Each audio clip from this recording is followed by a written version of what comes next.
नमस्ते विद्यार्थियों। पिछले वाले चैप्टर में हमने पढ़ा था कि 12वीं शताब्दी से 18वीं शताब्दी की जो कला थी, इतिहास का कला थी, उसमें हमने श्रृंगार किसका, दुल्हन का श्रृंगार पढ़ा था। और पाठ के सार में भी हमने पढ़ा था क्योंकि जो बिहार, उड़ीसा और बंगाल की जो कला थी, पांडुलिपियां थी, वो हमने उस काल की पड़ी, वो ताड़पत्र पे बनाई जाती थी। और उसके बाद उन्होंने पत्तों का भी इस्तेमाल करना शुरू किया था और ताड़पत्र में उन्होंने पांडुलिपियों के साथ साथ चित्र भी बनाने शुरू कर दिए थे। इसी कड़ी में हम पढ़ेंगे श्रृंगार के बाद जैन लघु चित्र। जैन लघु चित्र जो थे वो हमारे 7वीं ईस्वी से लेके 10वीं सदी और 15वीं सदी के थे। तो हम यहाँ हमारा पहला पॉइंट जो है, हम आपको पता है कि हम पॉइंट वाइज याद कर रहे हैं, जिससे आपको क्या होगा कि सरल भाषा में लिखने के लिए मिलेगा। उसके बाद आप जब वीडियो देखोगे तो आपको फटाफट से याद हो जाएगा। तो सबसे पहले हम जैन लघु चित्र में हमारा पहला पॉइंट जो है, ये कब हुई थी? ये 7वीं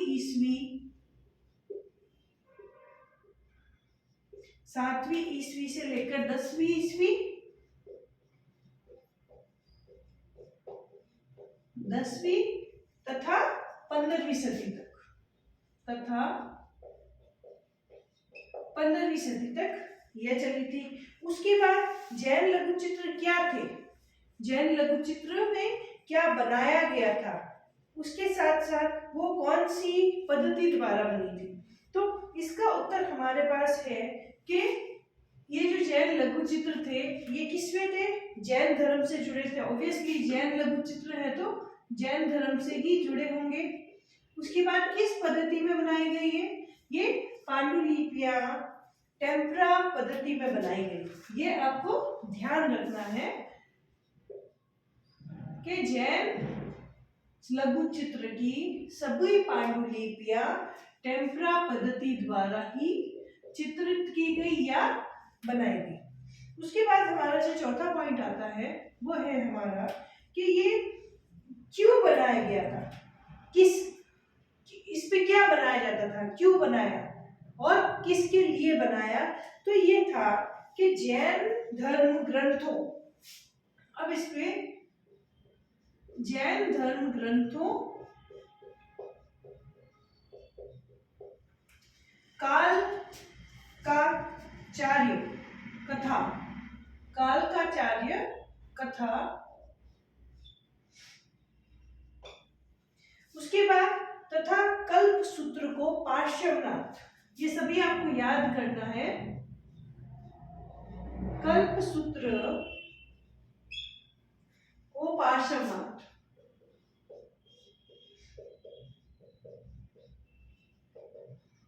ठीक है दोस्तों। फिर नेमिनाथ ऋषभनाथ क्या थे? आपको खुद को पता होगा, नेमिनाथ और ऋषभनाथ भी जैन धर्म के प्रवर्तक थे। ऋषभनाथ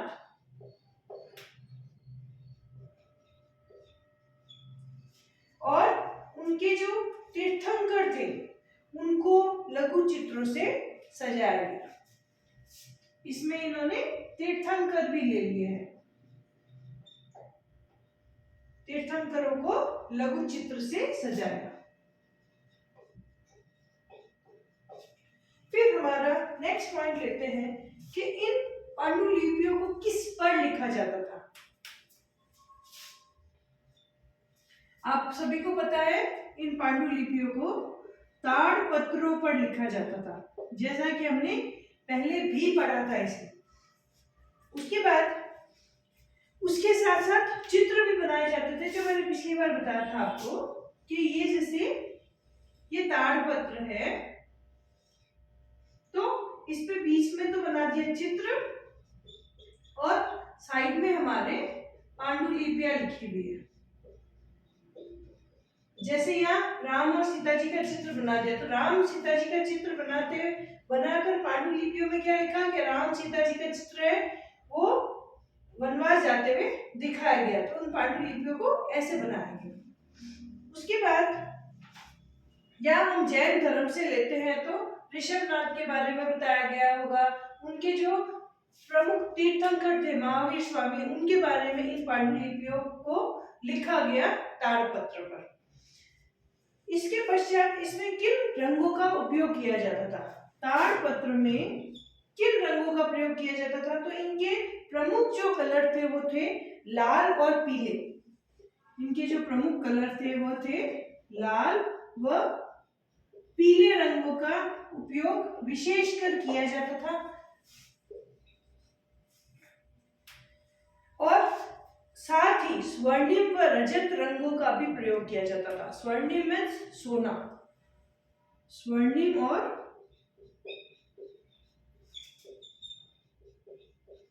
रजत रंगों का प्रयोग।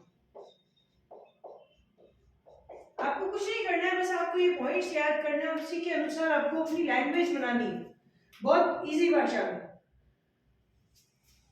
तत्पश्चात अब इसमें क्या क्या बनाया जाता था? देखिए, पहले आया कौन सी सदी में बनाया गया, उसके बाद जैन धर्म से रिलेटेड था, उसके बाद टेम्परा पद्धति से बनाया गया, और फिर जैन धर्म ग्रंथों में कालकाचार्य कल्पसूत्र को पार्श्वनाथ और नेमिनाथ, ऋषभनाथ और तीर्थंकर के लघु चित्र बनाए गए। उसके बाद किस पे बनाया गया था? ताड़पत्रों पे बनाया गया था। फिर कौन से रंगों का प्रयोग हुआ था? लाल, पीले और स्वर्णिम और रजत रंगों का प्रयोग होता था। इसके बाद इसमें जो मुख्य आकृतियां बनाई गई थी वो थी मानवीय आकृतियां।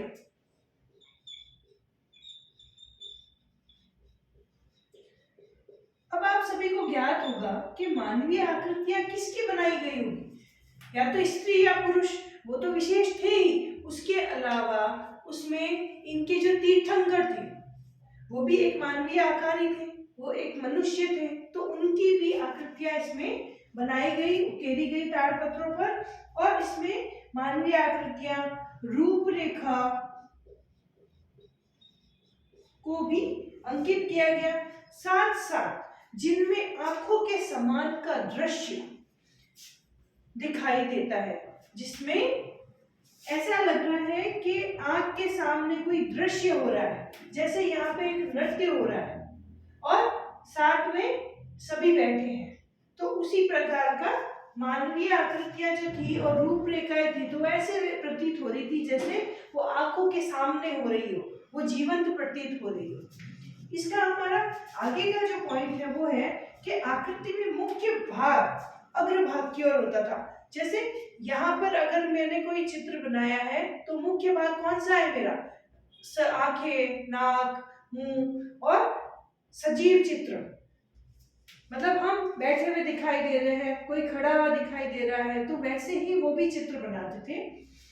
तो इसमें हमारा नेक्स्ट पॉइंट आ जाएगा कि आकृति को अग्रभाग से बनाया जाता था विशेष तौर पर। फिर स्त्रियां जो थी, वो स्त्री आकृतियां जो थी वो आभूषण से रहित थी, उसको आभूषण पहनाए जाते थे।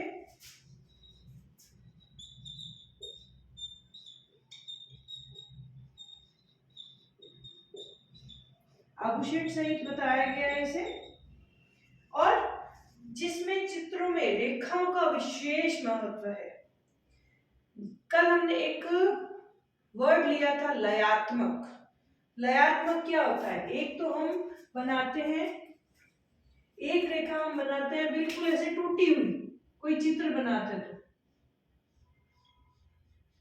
ऐसे तोड़ तोड़ के बनाते हैं, डॉटेड लाइनों बनाते हैं। एक बनाते हैं हम एक सुंदर सी लाइन, एक सीधी की, जिसमें कोई भी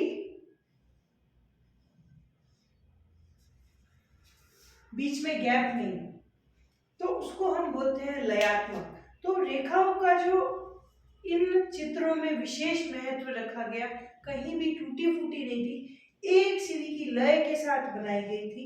फिर कल्पसूत्र नामक शीर्षक से बना हुआ यह चित्र कुछ आयतों और चौकोर में बांट दिया है। अब इसका जो प्रमुख चित्र है वो है कल्पसूत्र नामक शीर्षक। इसी में ही जैन लघु चित्र में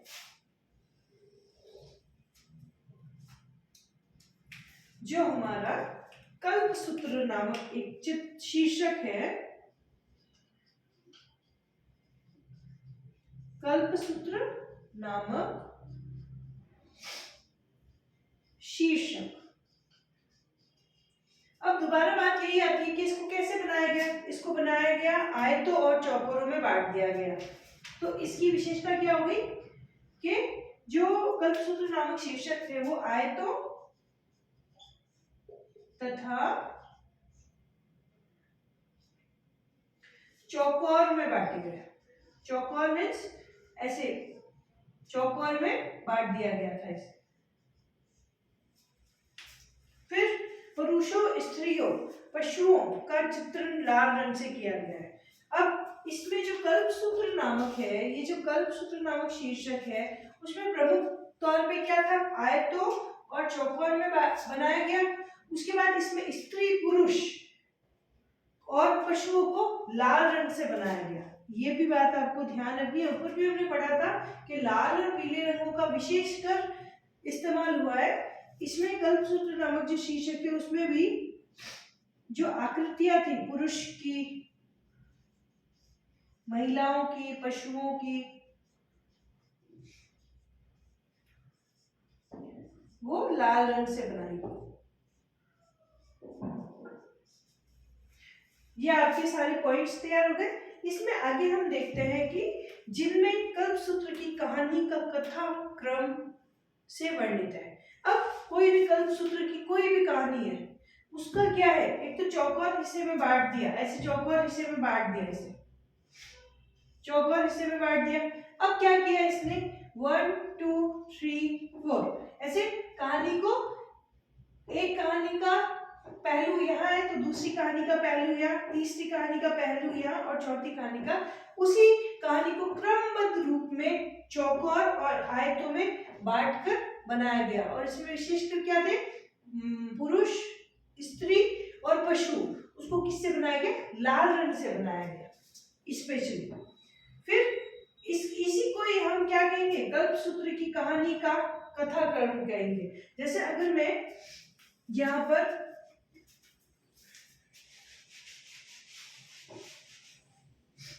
आपको बताऊं, ये देखिए, ये अगर मैंने ये बांट दिया है तो मेरा कालक्रम कैसे होगा, ये पहला हमारा चित्र बना, फिर इसी कहानी को आगे तक ले जाते हुए दूसरा चित्र बन रहा है, फिर तीसरा चित्र, इसी कहानी को मैं आगे ले जाते हुए चौथा चित्र पूरा करूंगी और यहाँ हमारी कहानी का समापन हो रहा है। तो इस तरीके से कल्पसूत्र का कालक्रम का जो चित्र है वो इस तरीके से विभाजित किया गया। अब इसी के आगे साथ ही स्वर्ण और सामुद्रिक रंग के कीमती पत्रों का भी ये उपयोग में किया गया।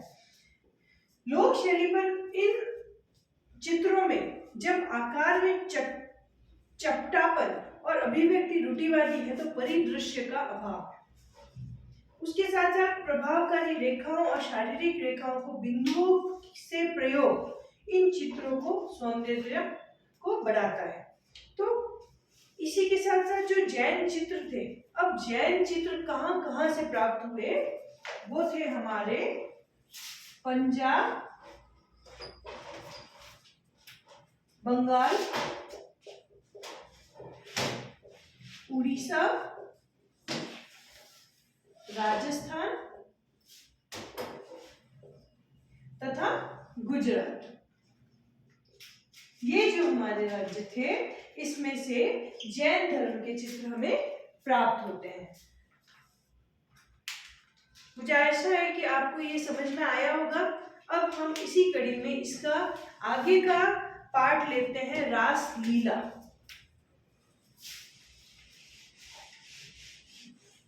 इसी पार्ट का हमारा थर्ड जो पार्ट है वो है रास लीला। रास लीला से आपको संबंधित चित्र, जैसे ही मैंने नाम बोला रास लीला, तो आपकी आंखों के सामने आ गए होंगे कि रास लीला कौन करते थे। रास लीला भगवान कृष्ण करते थे। भगवान कृष्ण की जो रास लीलाएं थी उसमें क्या थी, गोपियां और भगवान कृष्ण। इसी बीच जो रास लीला का जो चित्र है वो हमें पश्चिम बंगाल के विष्णुपुर में पंचपुरा मंदिर से प्राप्त हुआ है। रास लीला, ये हमारा इसी चैप्टर का थर्ड पॉइंट है, थर्ड पेंटिंग है। यह कलाकृति, अब हम वापस वही स्टेप दोहराएंगे, कहां से प्राप्त हुआ, क्यों बनाया गया, किस पे बनाया गया और उसकी क्या विशेषताएं थी, क्या उसमें उकेरा गया। तो सबसे पहले हमारा पॉइंट आ जाता है, कहां से प्राप्त हुआ, आप बताएंगे हमें पश्चिम बंगाल के विष्णुपुर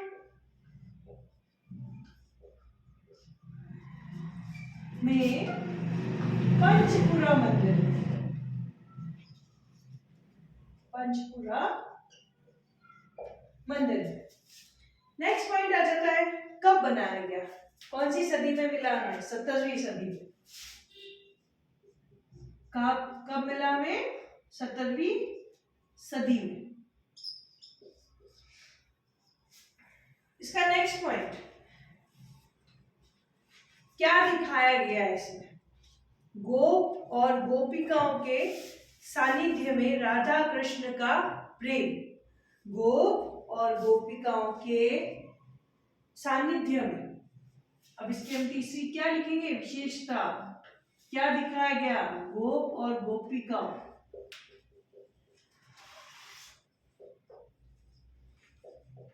के सानिध्य में राधा कृष्ण का प्रेम,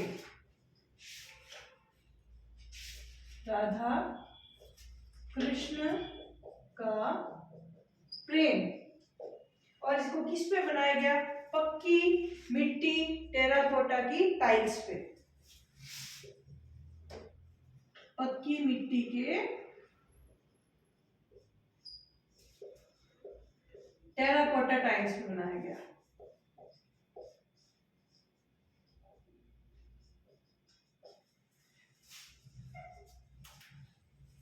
अब हमारा नेक्स्ट पॉइंट जो आता है, ये एक सुंदर फलक का एक चौकोर स्थान से 3 गोलों पर केंद्रित कर संयोजित किया गया।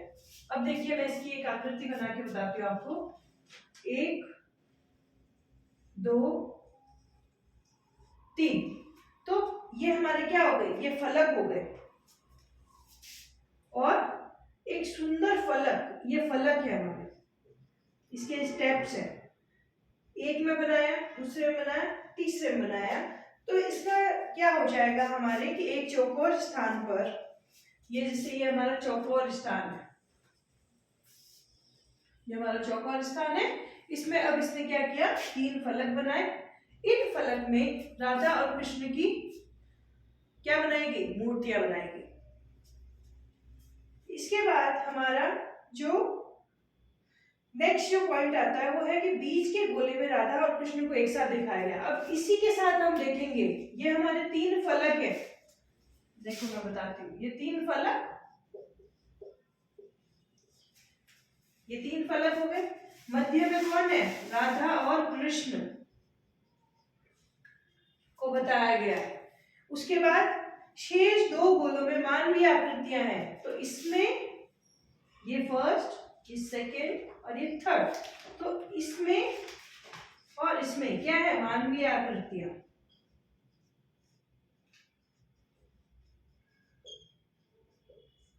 मानवीय आकृतियां जिसमें एक दूसरे का हाथ पकड़े हुए हैं, जैसे हम बनाते हैं ना, ऐसे एक दूसरे का हाथ पकड़े हुए।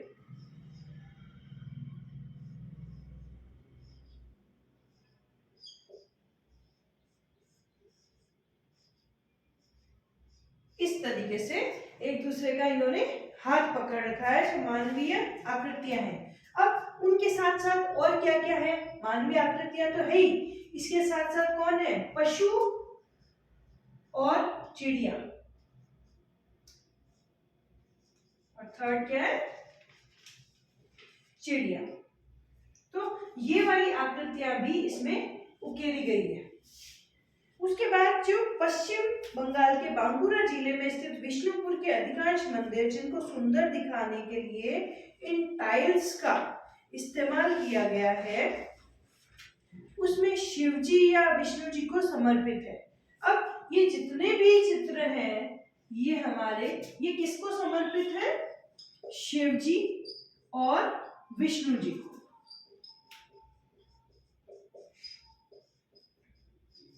ये चित्र सारे शिव जी और विष्णु जी को समर्पित किए गए हैं। इन टाइल्स को विषय वस्तु धार्मिक रिवाजों का प्रतिबिंब है।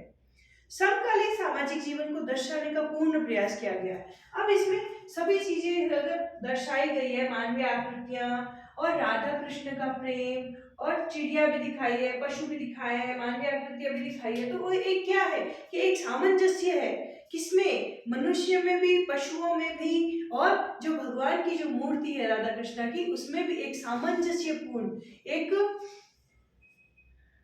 उत्तेजना है, एक विचार है कि सब मिलकर रहते हैं। तो इसमें भी एक जीवन को दर्शाने की पूर्ण